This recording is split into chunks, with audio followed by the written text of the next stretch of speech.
কি আপনার কাছে যৌক্তিক মনে হয় কিনা? কোন আন্দোলনকে? শিক্ষার্থীদের দাবি যেটা দমন পীড়ন, এটা তো আপনি কালকে যে সাইদ যে ছেলেটা ছিল, যে ছবিটা, রংপুরের ছেলেটা, ও নিরস্ত্র একটা ছেলে। আপনি স্টুডেন্টদের উপরে গুলি চালাতে পারেন? আপনি ছাত্রদের উপরে, নিরস্ত্র ছাত্রদের উপরে কোনো অবস্থাতে আপনি গুলি চালাতে পারেন?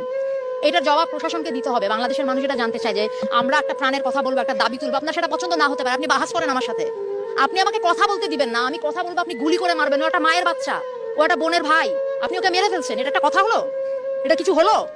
এইটাকে আপনি বলবেন? এইটাকে আপনি স্বাধীনতা বলবেন? আমি কিভাবে আপনি কি এইখানে আপনি এই প্রশ্ন তুলবেন যে রাজাকার নাকি কি? এগুলি হচ্ছে আপনারা বহুদিন ধরে এই কার্ড খেলে যাচ্ছেন, মুক্তিযুদ্ধ আর কি।